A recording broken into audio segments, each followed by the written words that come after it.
Hello everybody, कैसे हैं आप सभी लोग। This is Ankit Mishra and welcome to Amarjyoti prime. हम लोग यहाँ पढ़ने जा रहे हैं डिजिटल इलेक्ट्रॉनिक्स का एक नया सीरीज, जहाँ पे हम लोग रिवीजन सीरीज पढ़ रहे हैं। और आज के पार्ट में हम लोग यहाँ पे डिस्कस करेंगे किसके बारे में, मैग्नीट्यूड कंपैरेटर के बारे में।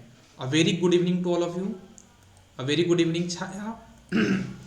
A very good evening Rohit, Kailash. एक बार सभी लोग ऑडियो वीडियो कंफर्म कर दो, सब कुछ क्लियर है क्या। एक बार फटाक से ऑडियो वीडियो कंफर्म कर दो तो फिर हम लोग क्लास को स्टार्ट करें। ठीक है, आज का हमारा टॉपिक का जो मेन एम है कि हम लोग आज यहाँ पे कॉम्बिनेशन सर्किट हम हमारा पूरा कंप्लीट कर लेंगे। ये हमारा मेन टारगेट है आज का। जल्दी से कंफर्म कर दो एक बार। ऑडियो वीडियो क्लियर है, ऑल क्लियर, ओके फाइन। चलो, तो हम लोग क्लास को स्टार्ट करते हैं। जैसा आप लोग यहाँ पे देख सकते हो, हमारा टॉपिक का नाम यहाँ पे क्या है, मैग्नीट्यूड कंपैरेटर। कंपैरेटर मतलब होता है कंपेयर करना। कंपैरेटर मतलब होता है कंपेयर करना। जैसे मान लीजिए मेरे पास यहाँ पे दो नंबर है, एक नंबर x है, एक नंबर y है ना। 0 1 0 1 एक नंबर दिया, यहाँ पे लिखा 1 0 1 0। तो मुझे बताना है कि इन दोनों में ये x बड़ा है कि y बड़ा है। हम दोनों इन दोनों को मैट्रिक्स को कंपेयर करना है। तो कंपेयर कैसे करते हैं वो मैं आपको बताने वाला हूँ यहाँ पे। तो देखो, अगर हम किसी भी चीज को कंपेयर करते हैं, उसके टोटल कितने रिजल्ट पॉसिबल है, पहले इस बात पे आओ। अगर हम कभी भी किसी भी चीज को कंपेयर करते हैं, उसके कितने पॉसिबल आंसर हो सकते हैं, आप बताइए। आप लोग बताओ। अगर हम दो चीजों को कंपेयर करें तो उनका जो रिजल्ट होगा, या तो वो ग्रेटर देन होगा, या तो वो लेस देन होगा, या फिर वो क्या होंगे, इक्वल होंगे, है ना। तो टोटल तीन पॉसिबिलिटी बन सकती है यहाँ पे, अगर हम कभी भी किन्हीं भी दो नंबर को, यहाँ पे दो डिजिट को कंपेयर करते हैं तो। जैसे यहाँ पे मैंने कुछ एग्जांपल लिया है एक्स और वाई में, तो आप देख सकते हो ये वाली बिट क्या है, 0, ये वाली बिट क्या है, 1। मतलब ये वाला नंबर यहाँ पे वाई यहाँ पे ज़्यादा है। यहाँ पे देखो 1 1 है, मतलब चलो ठीक है, फिर नेक्स्ट बिट पे जाओ। यहाँ पे 0, यहाँ पे 1, मतलब वाई वाला नंबर अगेन यहाँ पे क्या ग्रेटर देन है। फिर देखो यहाँ पे 1 1 है, ठीक है। यहाँ पे 0 0, फिर ठीक है, फिर आगे बढ़ो 0 0 है, और यहाँ पे 0 1 है। जहाँ पे 1 आ गया मतलब ये आपका नंबर क्या होगा, ग्रेटर देन होगा। तो हम ऐसे कंपेयर करते हैं, 1 बाय 1 बिट के बेस पे हम यहाँ पे कंपेरिजन करते हैं। जैसे कैसे किया हमने कंपेरिजन, सबसे पहले हमने एमएसबी को देखा। यहाँ पे क्या है 0, यहाँ पे है 1। तो जैसे जब 1 आ गया मतलब नंबर बड़ा है, मतलब वाई वाला नंबर यहाँ पे क्या होगा, बड़ा होगा। फिर देखो यहाँ पे एमएसबी को देखा तो यहाँ पे दोनों में 1 1 है, तो कोई बात नहीं। फिर नेक्स्ट बिट पे आ जाओ। नेक्स्ट बिट पे है तो यहाँ पे क्या है 0, यहाँ पे 1। वाई वाले पे क्या है, यहाँ पे 1 आ गया, तो वाई वाला नंबर यहाँ पे बड़ा होगा। इस पे आ जाओ, यहाँ पे 1 है, यहाँ पे 1 है, चलो आगे बढ़ते हैं। ये 0 है, ये 0, तो फिर आगे बढ़ते हैं। 0 है, 0 है, कोई बात नहीं, फिर आगे बढ़ते हैं। यहाँ पे 0, यहाँ पे 1, 1 वाला नंबर ज़्यादा होता तो हमारा वाई यहाँ पे क्या होगा, ग्रेटर देन होगा। ठीक है, तो ऐसा हम यहाँ पे कंपैरिजन करेंगे। और जैसा मैंने आपको बताया, एक्स आई एक नंबर है। हम यहाँ पे सबसे पहले देखते हैं किसके बारे में, 1 बिट मैग्नीट्यूड कंपैरेटर के बारे में। एक बिट का हमारा मैग्नीट्यूड कंपैरेटर को हम पहले बनाते हुए देखते हैं। तो देखो देखो, अगर हम एक्स आई की बात करें और वाई आई की बात करिए, दो नंबर है जो कि 1 1 बिट के हैं। अगर हम इनको कंपेयर करें तो हमारे पास तीन आंसर पॉसिबल है। या तो एक्स आई और वाई दोनों बराबर होंगे, या फिर एक्स आई वाई आई से बड़ा होगा, या फिर एक्स आई वाई आई से छोटा होगा, है ना। तो टोटल यहाँ पे तीन पॉसिबिलिटी बन सकती है। अब देखो यहाँ पे, जैसे मैंने बोला कि एक्स आई के मैंने दो पॉसिबिलिटी ली, 0 0 1 1, और वाई आई के मान लिया मैंने क्या, 0 1 0 1। तो अब देखना प्रॉपरली, तीन आंसर बन सकते हैं। ई आई बन सकता है मतलब इक्वल वाला, जी आई वाला बन सकता है, और एल आई वाला बन सकता है। तो मुझे बताओ ई आई वाला, देखो जब दोनों बराबर हों, कब दोनों बराबर हो रहे हैं, या वाले केस में दोनों बराबर हैं, और ये वाले केस में दोनों बराबर हैं। तो ई आई की वैल्यू इन दोनों इनपुट्स के लिए 1 1 हो जाएगी। देखो ना, यहाँ पे 0 0 उसके लिए 1 मिल गया, 1 1 तो उसके लिए 1 मिल गया, क्योंकि इक्वल वाला था ना। तो इक्वल वाला साइन के लिए आपका ये दो, m0 और m1 के लिए क्या मिल रहा है आपको, m0 और m3, इन दोनों के लिए क्या मिल रहा है आपके पास यहाँ पे, मिनटर्म मिल रहे हैं। किसके लिए, ई आई के लिए। अब बात करते हैं किसके लिए, अब हम बात करते हैं ग्रेटर के लिए। तो ग्रेटर के लिए कैसे बताओगे, देखना।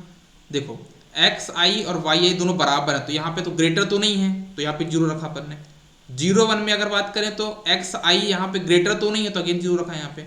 यहाँ पे 1 1 है, तो अगेन एक्स आई ग्रेटर नहीं है, तो यहाँ पे 0 रखा। लेकिन यहाँ पे देखो ये वाले इनपुट के लिए एक्स आई की वैल्यू यहाँ पे वाई आई से ज़्यादा है, तो मतलब ये वाला जो आपका इनपुट होगा वो आपका आउटपुट यहाँ पे 1 होगा। मतलब जी आई के लिए कौन सा मिनटर्म आपका होगा यहाँ पे, m2। ये आपका होता है m0, ये होता है m1, ये होता है m2। तो m2 वाला इनपुट आपके पास यहाँ पे आउटपुट बनाएगा। लो के लिए क्या बोलोगे, लो वाले इनपुट के लिए ये वाला आउटपुट 1 हो जाएगा। देखो ना यहाँ पे 0 यहाँ पे 1, मतलब एक्स आई की वैल्यू वाई आई से कम है, तो आपका ये वाला आउटपुट यहाँ पे देखने को मिलेगा। तो देखो ई आई की अगर हम बात करें, अगर हम ई आई की बात करें तो हमारा यहाँ पे आउटपुट क्या आ जाएगा, कौन कौन से मिड टर्म इन्वॉल्व है, 0 और 3। अगर हम इसको सॉल्व करें तो हमको आउटपुट क्या मिलेगा, एक्स आई, यहाँ पे एक्स नॉर गेट, यहाँ पे कौन सा गेट है, यहाँ पे एक्स नॉर गेट वाई आई, एक्स आई एक्स नॉर वाई आई, ये आपका क्या किसका एक्सप्रेशन होगा, इक्वल का। ग्रेटर का एक्सप्रेशन क्या होगा, देखो ग्रेटर में कौन सा मिन टर्म है आपके पास, m2, m2 के लिए क्या बन जाएगा आपके पास, x1 y1 y बार, तो ये आपका आउटपुट हो जाएगा किसके लिए, ग्रेटर के लिए। लो के लिए क्या बन जाएगा, m1, ये आपका क्या m1 है, m1 के लिए क्या बन जाएगा आपके पास, यहाँ पे m1 का बनेगा 0 1, मतलब हो जाएगा क्या, xi का बार इंटू वाई आई, ये आपके पास यहाँ पे इसका आउटपुट हो जाएगा। और ये आपने यहाँ पे 1 बिट का मैग्नीट्यूड कंपैरेटर बना लिया। तो क्वेश्चन बनता है आपके पास, क्या किया आपने, सबसे पहले यहाँ पे इक्वल का एक्सप्रेशन बनाया, कैसे बनाया, एक्स आई और वाई आई को आपने एक्स नॉर गेट के थ्रू कनेक्ट कर दिया। जी आई कैसे बनाया, देखो जी आई के लिए क्या करना है, आपको x1 इनपुट देना, तो आपने x1 इनपुट दे दिया, यहाँ पे देखो एक्स आई इनपुट दिया और आपने वाई आई का कॉम्प्लिकेट कर दिया, कॉन्जुगेट कर दिया, तो ये देखो वाई आई दिया और इसको आपने कॉन्जुगेट कर दिया यहाँ पे, ये देखो ठीक। तो आपका ऐसा सर्किट यहाँ पे ये बन जाएगा, किसको हम बोलते हैं, सर नेटवर्क इशू है इस वजह से लीव हो जा रहा है, सर प्लीज रिपीट। किस चीज को रिपीट करने के लिए बोल रहा हूँ, अच्छा एक बार फिर से बोलना, मैं फिर से रिपीट कर दूंगा, कोई दिक्कत नहीं है। अच्छा आप इस टेबल को बोल रहे हैं रिपीट करने के लिए, इस टेबल को रिपीट करना है क्या, बताइए। इस टेबल को रिपीट करना है तो मैं फिर से रिपीट कर दूंगा, कोई टेंशन की बात नहीं, कोई जल्दबाजी की बात नहीं है। देखो फिर से मैं एक्सप्लेन करता हूँ, देखो मेरे पास दो नंबर है, एक है एक्स आई और एक है यहाँ पे वाई आई। इन दोनों नंबर का मुझे करना है कंपैरिजन, या तो ये नंबर इक्वल होंगे, या तो ये नंबर ग्रेटर देन होगा एक्स आई, या फिर एक्स आई वाई आई से छोटा होगा। तीन आंसर में से कुछ एक आंसर ही होगा। अब मुझे ये बताओ कि एक्स आई और वाई आई आपस में बराबर कौन कौन से इनपुट कॉम्बिनेशन के लिए होंगे। तो देखो मतलब ई आई वाला आउटपुट कब कब 1 होगा, मतलब इक्वल वाला आउटपुट कब कब 1 होगा, जब ये वाला 0 ये वाला 0 दोनों बराबर बराबर है ना, उस केस में आउटपुट 1 मिल जाएगा। ये भी 1 है ये भी 1, दोनों बराबर बराबर है, उस केस में आउटपुट यहाँ पे क्या हो जाएगा, 1 हो जाएगा। मतलब ई आई का जो आउटपुट है वो आपका M0 और M3 इनपुट के लिए, इनपुट कॉम्बिनेशन के लिए आउटपुट होगा। तो ये देखो ई आई का आउटपुट आपका M0 और M3 के लिए आउटपुट होगा।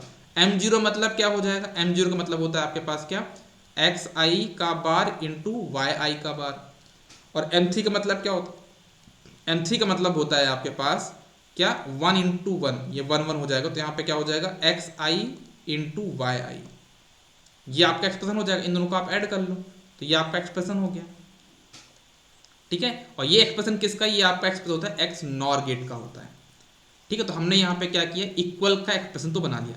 अब मुझे ये देखना है कि एक्स आई वाई आई से कौन कौन से कॉम्बिनेशन के लिए बड़ा है।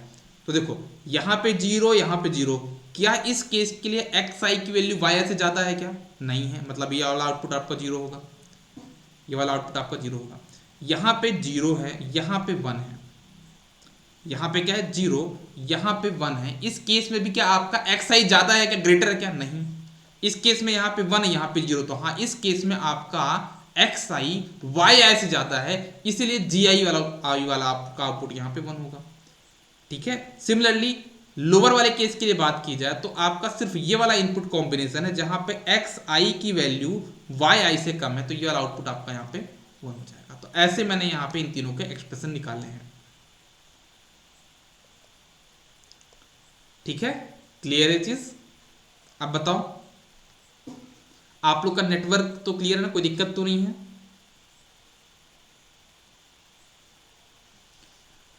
बताओ जरा, नेटवर्क का इशू तो नहीं आ रहा है अब, चलो ओके। तो ये हमने यहाँ पे बना लिया कौन सा सर्किट, आपका 1 बिट मैग्नीट्यूड कंपैरेटर। अब हम बात करते हैं किसकी, 2 बिट मैग्नीट्यूड कंपैरेटर के लिए कैसे करेंगे देखना। 2 बिट का हमको मैग्नीट्यूड कंपैरेटर लेना है, तो हमारे पास एक नंबर है x एक नंबर है y। है ना। अब जैसे मैंने बोला x नंबर है वो 2 बिट का है, देखो x आपका 2 बिट का नंबर, क्योंकि हमको 2 बिट का मैग्नीट्यूड कंप्यूटर देखना है। वैसे मेरे पास एक नंबर y है, उसका भी मुझे करना है, यहाँ पे क्या चेक करना है, उसका 2 भी बिट का, वो भी 2 बिट का होगा, और उनका जो रिजल्ट होगा कंपैरिजन होगा, या तो वो इक्वल होंगे, या तो ग्रेटर होगा, या तो लेस होगा। 3 ही ऑप्शन बन सकते हैं। अब देखना, जैसे अगर बात करूं मैं 2 बिट के, तो अपन ऐसे माने कि 2 बिट के मैग्नीट्यूड कंप्यूटर को अपन एक काम करते हैं, 1 बिट का ये वाला हो गया, 1 बिट का ये वाला हो गया, ठीक है, और 1 बिट का ये वाला हो गया। तो हम इसको 2 सिंगल बिट का मान लेते हैं, एज्यूम कर लेते हैं। हमारा जो एजेंशन है, पहला हमने सिंगल बिट का मान लिया, जहां पे हम किसको कंपेयर करेंगे, एक्स आई और वाई आई को, फिर हम कंपेरिजन करेंगे इसको एक्स नॉट को और वाई नॉट को, ठीक है। तो क्या किया हमने, एक्स आई मतलब x1 और y1 को हमने कंपेयर किया, उसके जो आउटपुट आएंगे E1 G1 L1 आएगा, ठीक है। सिमिलरली हमारे पास x0 और y0 कंपेयर करेंगे तो हमारे पास E0 G0 और L0 आउटपुट को देखने को मिलेगा, ठीक है। अब ये तो आपको पता है कि L1 का एक्सप्रेशन क्या होगा, L0 का एक्सप्रेशन क्या होगा, और L1 का एक्सप्रेशन कितना होगा। आपको ये कैसे पता, ये थोड़ी देर पहले हमने किया है, ठीक है ना, कि आपका L1 का मतलब लोअर का एक्सप्रेशन क्या होगा और हायर का ये L1 का एक्सप्रेशन क्या होगा और L0 का एक्सप्रेशन क्या होगा, ये मैं आपको ऑलरेडी पहले बता चुका हूँ 1 बिट में। अब देखना, मुझे ये बताओ, प्रॉपर्ली ध्यान से होना, बहुत इंटरेस्टिंग बात कर रहा हूँ, ये x वाला जो नंबर है वो y से बड़ा कब होगा, हम इसके क्या क्या पॉसिबिलिटी बन सकती है। पहली पॉसिबिलिटी बनती है कि मेरा जो x1 वाला जो नंबर है, ये जो x1 है वो y1 से बड़ा हो जाए। अगर x1 की वैल्यू y1 से बड़ी है, इसका मतलब क्या है कि x is greater than y1। तो पहला जो आपके पास ऑप्शन बनता है वो बनता है कि x1 is greater than y1, या फिर और लिखा मैंने यहाँ पे, और या फिर एक ऑप्शन और है कि आपका ये वाला नंबर x1 और y1 तो बराबर हो जाए, और उस केस में जो नेक्स्ट केस क्या बने, x0 की वैल्यू ज्यादा है किससे, y0 से। मतलब क्या मतलब है, x1 और y1 दोनों बराबर हो जाएं, तो क्या करोगे, x0 की वैल्यू y1 से मतलब y0 से बड़ी हो। तो देखो xi और yi दोनों बराबर हैं और x0 की वैल्यू ज्यादा है किससे, y0 से। तो मतलब क्या बोलोगे आप इसको, x ग्रेटर देन y का जो एक्सप्रेशन बनेगा वो क्या बनेगा, g1 ये आपका क्या लगेगा, g1 क्या लगेगा यहाँ पे, ये g1, या फिर और मतलब क्या होता है प्लस, और क्या करोगे यहाँ पे xi इक्वल्स टू yi, मतलब कौन सा बन जाएगा आपके पास यहाँ पे, ये E1 और ये बन जाएगा आपके पास यहाँ पे G0। तो ये आपका बन जाएगा किसके लिए, ग्रेटर देन के लिए, कि x is greater than y का एक्सप्रेशन क्या बनेगा, G1 प्लस E1 G0, ये आपका यहाँ पे एक्सप्रेशन बन जाएगा, ठीक है। ओके, अब बात करते हैं x is less than y, इसका एक्सप्रेशन कैसे बनेगा। तो कैसे बोलोगे, पहली बात तो यह है, मतलब आपको y को बड़ा करना है, तो पहली बात तो ये कर लो कि y बड़ा हो जाए x1 से। तो पहला ऑप्शन तो ये है, y is greater than x1। और अगर मान लो दूसरा केस की बात करें, तो दूसरे केस में हम क्या करेंगे, चलो मान लिया कि x1 और y1 दोनों बराबर हैं, तो थर्ड उसमें क्या बोलेंगे हम, अगर दोनों बराबर हैं तो हम क्या बोलेंगे, इसके साथ ही साथ में एंड में क्या बोलेंगे हम, कि इसके साथ ही साथ में क्या हो जाए, y0 की वैल्यू ज्यादा हो जाए किससे, x0 से। तो y0 is greater than x0, अगर दोनों वैल्यू बराबर होती है तो इसका एक्सप्रेशन क्या हो जाएगा, L1 plus E1 dot L0, ये बन जाएगा आपका इसका एक्सप्रेशन। और आप मुझे ये बताओ कि दोनों नंबर अगर मुझे बताना हो कि ये दोनों नंबर बराबर है, तो कैसे बोलूंगा मैं ये बोलूंगा ना कि x1 की वैल्यू y1 के बराबर है और x0 की वैल्यू y0 के बराबर है। तो हम क्या करेंगे, x1 equals to y1 and x0 equals to y0, क्या हो जाएगा आपके पास यहाँ पे E1 डॉट E0। तो ये आपका बन जाएगा यहाँ पे क्या, 2 बिट का बन जाएगा आपके पास यहाँ पे क्या, ये मैग्नीट्यूड कंपैरेटर, ये आपके पास यहाँ पे इसका सर्किट भी बन जाएगा।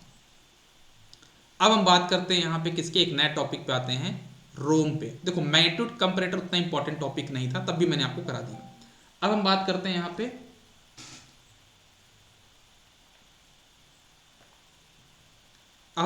यहाँ पे किसके बारे में, रोम के बारे में। देखो रोम हमारा यहाँ पे क्या होता है, एक तरीका का कॉम्बिनेशन सर्किट्स होता है। रोम हमारे पास यहाँ पे एक तरह का कॉम्बिनेशन सर्किट्स होता है, जो कि मतलब इसका जो आउटपुट है, प्रेजेंट आउटपुट है, वो प्रेजेंट इनपुट पे ही डिपेंड करता है। या फिर हम बोले कि रोम हमारे पास एक तरीके का क्या है, नॉन वॉलेटाइल मेमोरी भी कहलाता है।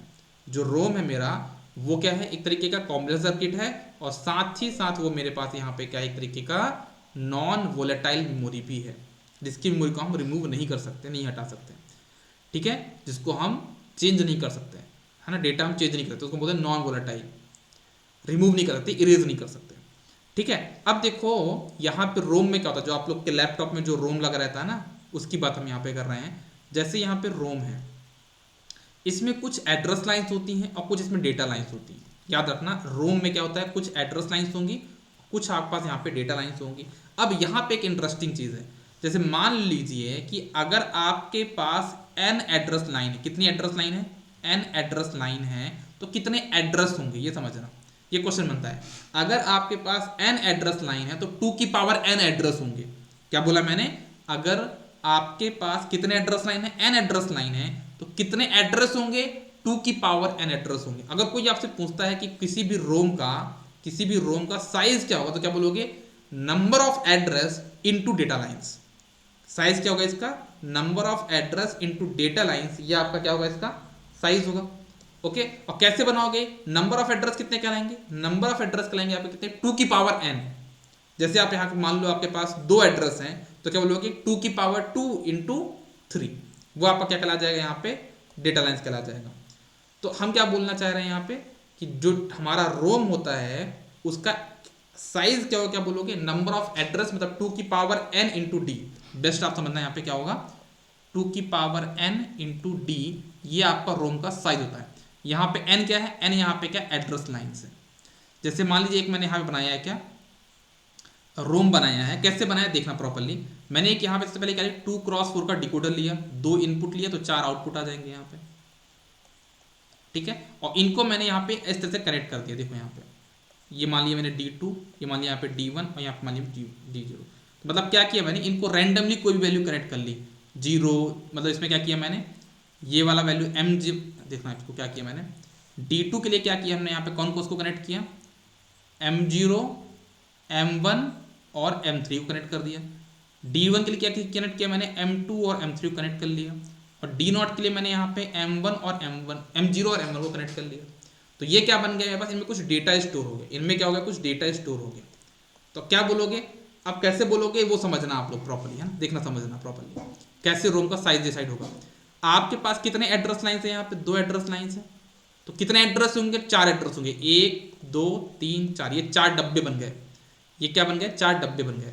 अब यहाँ पे समझना, जब आपने इनको दिया इनपुट 0 0, जब आपने यहाँ पे दिया क्या 0 0, प्रॉपर्ली शांत समझना, जब आपने यहाँ पे दिया क्या 0 0, जब 0 0 दिया तो आपको मिलेगा क्या, यहाँ पे 0 0 पे क्या मिलेगा, ये वाला आउटपुट 1 होगा, ये आपका 0 होगा, ये आपका आउटपुट 0 होगा, ये आउटपुट आपका 0 होगा। अब हुआ क्या देखना, अब हुआ क्या, जैसे D2 है, D2 है, जैसे यहाँ पे देखना D2 है। अब D2 का आउटपुट यहाँ पे क्या हो जाएगा, देखो यहाँ का आउटपुट 0 है, इसका भी आउटपुट 0 है, और इसका आउटपुट 1 है, तो 0 0 1, इस पे आउटपुट यहाँ पे क्या आएगा, 1 आएगा। इसका आउटपुट क्या आएगा, D1 का, D1 का आउटपुट क्या आएगा, ये वाला पॉइंट कनेक्ट है, ये वाला पॉइंट कनेक्ट है, दोनों पे आउटपुट क्या है 0 0, तो आउटपुट यहाँ पे क्या आ जाएगा 0, ठीक है।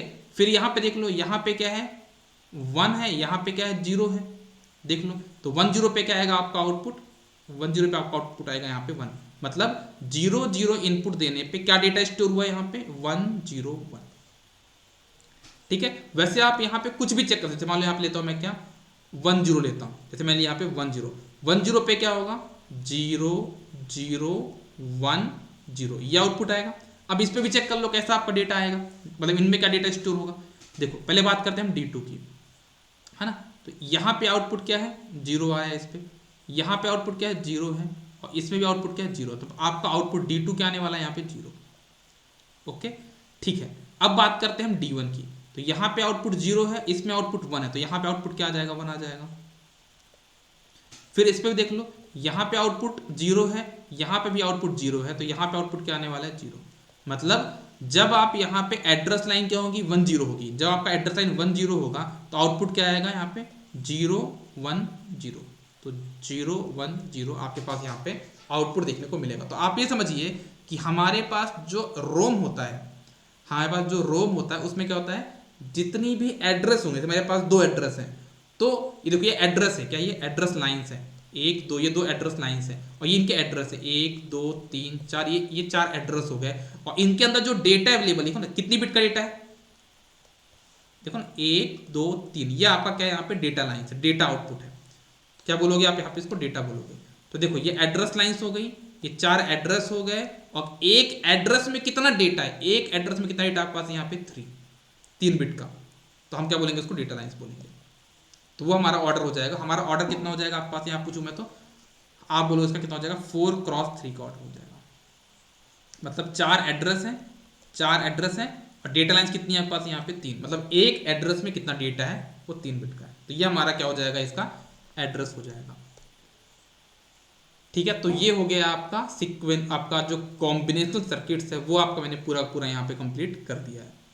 ठीक है, अब आपका बचा हुआ कौन सा पार्ट है, सीक्वेंशियल सर्किट, वो अपन कल की क्लास में कवर कर लेंगे। ठीक है, कल की क्लास में आपका हम लोग यहाँ पे सीक्वेंशियल सर्किट कंप्लीट कर लेंगे। कॉम्बिनेशनल सर्किट्स आपका ऑलरेडी ऑलमोस्ट पूरा कंप्लीट हो चुका है, कॉम्बिनेशनल सर्किट्स आपका ऑलरेडी यहाँ पे पूरा कंप्लीट हो चुका है। सीक्वेंशियल सर्किट बचा है तो वो हम लोग बहुत जल्द उसको भी कंप्लीट कर लेंगे। ठीक है ना, तो कल से स्टार्ट करेंगे हमारा सीक्वेंशियल सर्किट। आज तो बस नहीं करते हैं, इतना कर लेते हैं। हमारा टारगेट ये आज था कि आपको कॉम्बिनेशनल वाला पार्ट हमारा पूरा कंप्लीट करना है, वो हम ऑलरेडी कर चुके हैं। ठीक है, तो चलो आज के लिए अपन इतना ही रखते हैं, मिलते हैं कल की क्लास में। आप लोग के जो भी डाउट्स हों वो आप टेलीग्राम पे मुझसे पूछ सकते हैं। अभी आपका 8 PM पे नेटवर्क की भी क्लास है ना, तो आप उसमें भी जरूर आइएगा। ठीक है, चलो bye bye, take care, good day, all the best. सभी लोग पढ़ते रहिए, बढ़ते रहिए। जो भी डाउट आए आराम से टेलीग्राम पे, व्हाट्सएप के थ्रू, कॉल के थ्रू, कुछ भी करके आप अपने डाउट्स पूछते रहिए। हमारा इस बार का जो मेन एम है वो है सिलेक्शन एट एनी कॉस्ट। कुछ भी करके हमको या तो व्यापम सब इंजीनियर, या तो SSC JEE, या फिर ITI TO, ये 3 वैकेंसी हैं जिनमें हमको कुछ भी करके सिलेक्शन लेना है। अगर आप इन तीनों में सिलेक्शन नहीं ला पा रहे हो, तो एक क्वेश्चन उठाने वाली बात होगी कि भाई कुछ तो गड़बड़ है, मतलब आपको डाउट करना पड़ेगा कि आपकी प्रिपरेशन में कुछ गड़बड़ी चल रही है ना। तो कुछ ना कुछ करके तो बेटा आपको इस बार सिलेक्शन चाहिए। 3 वैकेंसी हैं, पोस्ट का भी मत बोलना कि पोस्ट कम ज़्यादा है, क्योंकि 3 वैकेंसी आपके सामने है। SSC JEE जो कि आप 2-3 साल से प्रिपरेशन कर रहे हो, SSC आपका व्यापम सब इंजीनियर बहुत इजी पेपर आता है, और ITI TO बिल्कुल 0 लेवल का पेपर आता है। तो आपके पास ये ऑप्शन तो नहीं होगी, वैकेंसी नहीं है, 3 वैकेंसी आपके सामने है, तो आप लोग को सिलेक्शन तो चाहिए रहेगा एट एनी कॉस्ट। ठीक है, लगे रहो, पढ़ते रहो, बढ़ते रहो। Good day.